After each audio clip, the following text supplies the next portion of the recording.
सिर्फ एक ही उद्देश्य था कि वो परीक्षा पास करनी है। उस समय न तो सोशल मीडिया था, न आसपास नौकरी लगे हुए लोग थे, तो मोटिवेशन का और कोई साधन नहीं था। और उसका परिणाम क्या निकला कि जैसे ग्रेजुएशन हुई मेरी 2008 के अंदर, और 2009 में मैं सेंट्रल गवर्नमेंट में जॉब लग गया, भारत सरकार के अंदर मेरी नौकरी लग गई। और उसमें वही जीके पूछे गया। उस जीके के कारण, राजपूत समाज की प्रतियोगिता के कारण हमने इतना कुछ पढ़ लिया, बहुत इजीली नौकरी लग गई और वहीं से हमारी यात्रा शुरू हो गई। मैं बच्चों को कहना चाहूंगा कि आज हम जो सम्मान दे रहे थे, प्रतिभा पुरस्कार दे रहे थे,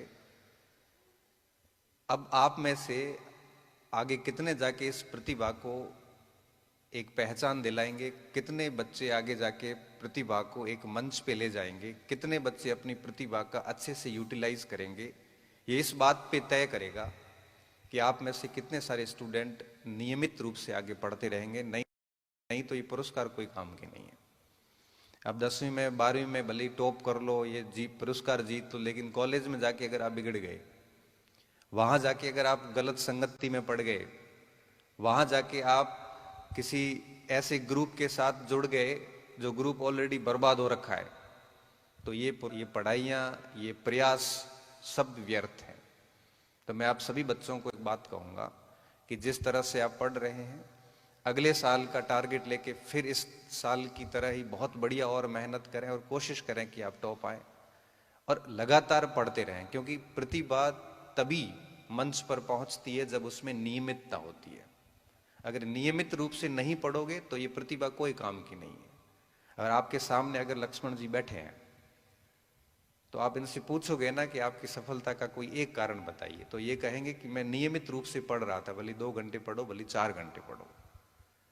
कितना भी ब्रिलियंट व्यक्ति क्यों नहीं हो आप, जब तक आप नियमित रूप से अपनी स्टोरी को आगे नहीं बढ़ाओगे तब तक इस प्रतिभा का कोई महत्व नहीं है।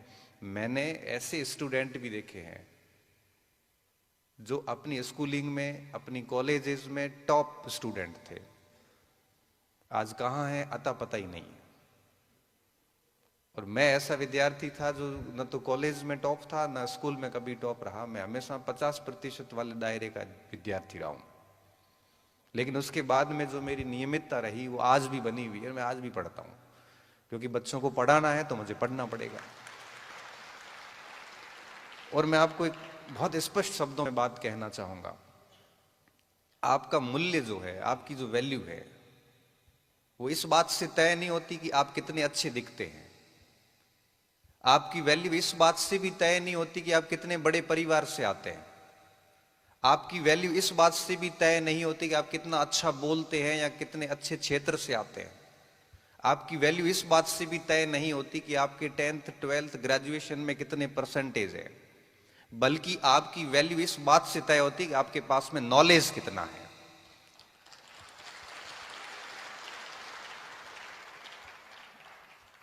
व्यक्ति की वैल्यू ज्ञान से होती है, व्यक्ति की वैल्यू और किसी भी चीज से नहीं होती। आप अगर न्यूटन को नाम जानते हो, चाहे आप हॉब्स का नाम जानते हो, चाहे फ्रांसिस बेकन का नाम जानते हो, जितने भी लोगों के आज नाम जानते हो ना इतिहास में, वो सारे वो व्यक्ति जिनके पास में नॉलेज था। इसलिए मैं आप सभी स्टूडेंट को एक ही बात कहूंगा कि आप 11वीं 12वीं 9वीं 10वीं के बच्चे हैं, आगे पूरा आपकी उम्र शेष है, अवसर पूरे शेष पड़े हैं। हर दिन नॉलेज को बढ़ाइए, अपने व्यक्तित्व का निखार कीजिए, और ये सिर्फ ज्ञान से आता है। तो पढ़ाई पे बल देना, तभी आप इस प्रतिभा का अच्छे से उपयोग कर पाओगे। अगर आप अध्ययन को छोड़ दोगे आगे जाके 2-3 साल बाद में, तो इस प्रतिभा का कोई उपयोग नहीं होगा। बच्चियों के संबंध में मैं अभिभावकों से जोड़ के बात करूंगा। कई बार बच्चियां बहुत ब्रिलियंट होती हैं सर, और हमारे पास कई स्टूडेंट ऐसी आती हैं जो मेरिटोरियस होती है, लेकिन कई बार उनको फैमिली सपोर्ट नहीं मिलता। मैं देखता हूं कि भाई को तो अच्छी जगह से पढ़ने के लिए भेज दिया जाता है, और बहन को घर के काम में उसको इतना दफन कर दिया जाता है कि उसमें प्रतिभा होने के बावजूद भी वो आगे नहीं जा पाती। पिछली बार का एक केस है, मेरे पास 12वीं के 2 बच्चे थे, भाई बहन थे दोनों। वो CUET की एग्जाम हुई सेंट्रल यूनिवर्सिटी टेस्ट के लिए, तो बहन के 1000 में से तकरीबन 940 नंबर आए और भाई के 850 के आसपास कुछ मार्क्स आए।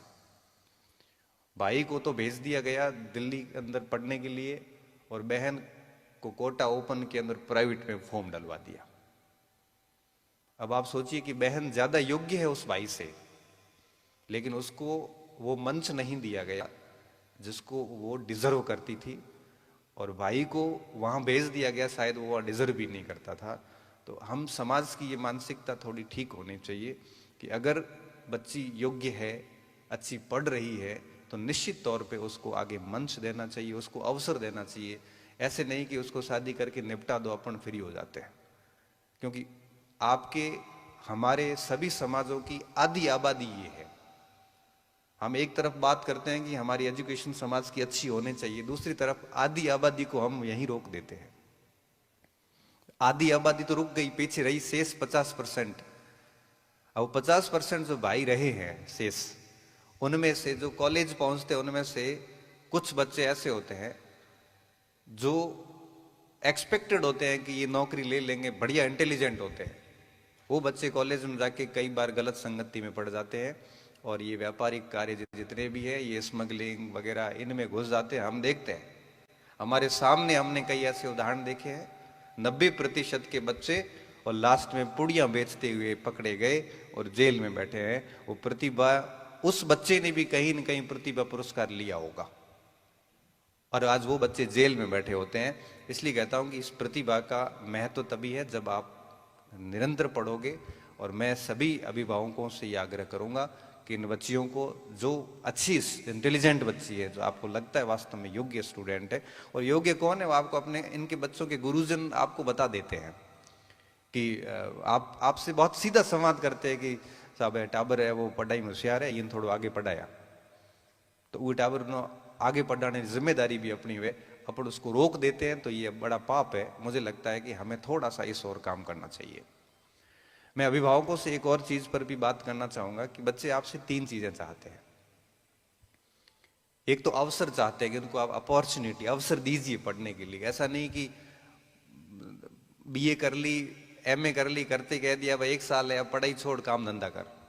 घर पे हम समर्थ अगर है, हमारे पास में पैसे की कमी नहीं है, संसाधनों की, तो बच्चे को 3 साल 4 साल का समय दीजिए। क्योंकि आज कंपटीशन का दौर है।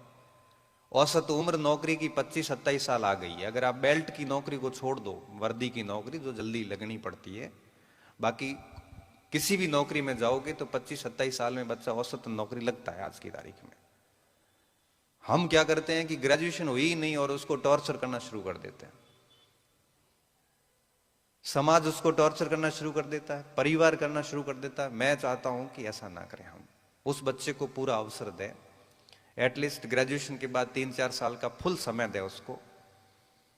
वो बच्चा आपसे अवसर चाहता है। कई बार दुर्भाग्य से वो पॉइंट से पीछे रह रहा होता है, और हम उसको मानसिक रूप से प्रताड़ित कर रहे होते हैं कि उसका हो गया, इसका हो गया, तेरा क्यों नहीं हो रहा है।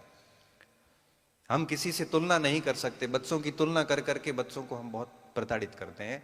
मैं चाहता हूं कि उन बच्चों को आप अवसर दें, और फुल अवसर दें। उसको कहें कि भाई तेरे पास 4 साल 5 साल का समय, भरपूर पढ़ ले। अगर नहीं होता है तो उसके बाद में अपने पास दूसरा ऑप्शन है। बच्चा आपसे जो दूसरी चीज चाहता है वो चाहता है धन। क्योंकि पढ़ाई करने के लिए कोई बाहर निकलेगा तो उसको कहीं किताब भी लेनी पड़ेगी, किसी रूम में भी रहना पड़ेगा, कहीं कोचिंग भी जाना पड़ सकता है, कहीं पे भी छोटे मोटे खर्चे होते हैं उसके।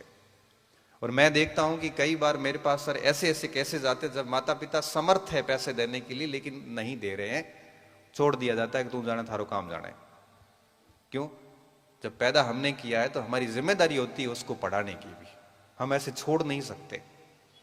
हालांकि सभी केसेस वैसा नहीं होता। माँ बाप घी बेच के भी पैसे देते हैं। माता पिता खुद फटे हुए कपड़े पहन के भी बच्चे की अच्छी ड्रेस की व्यवस्था करवा देते हैं। माँ बाप पैदल चलकर भी बच्चे के साइकिल या मोटरसाइकिल की व्यवस्था करवा देते हैं। लेकिन कुछ केसेस ऐसे भी आते हैं जब माता पिता सपोर्ट नहीं भी करते हैं। तो मैं चाहता हूं कि आप बच्चों को इकोनॉमिकली, धन के रूप में भी सपोर्ट करें। और तीसरी चीज जो बच्चा आपसे चाहता है वो चाहता है ध्यान। हम लोग क्या करते हैं, अवसर दे देते हैं, पैसे भेज देते हैं, लेकिन बच्चे पर ध्यान नहीं रखते। आपने बच्चे को बाड़मेर भेज दिया या जोधपुर भेज दिया या जयपुर भेज दिया और बिल्कुल उसको उसके भरोसे छोड़ दिया। वो बच्चा है, कभी भी गलती कर सकता है, कभी भी गलत संपर्क में जा सकता है।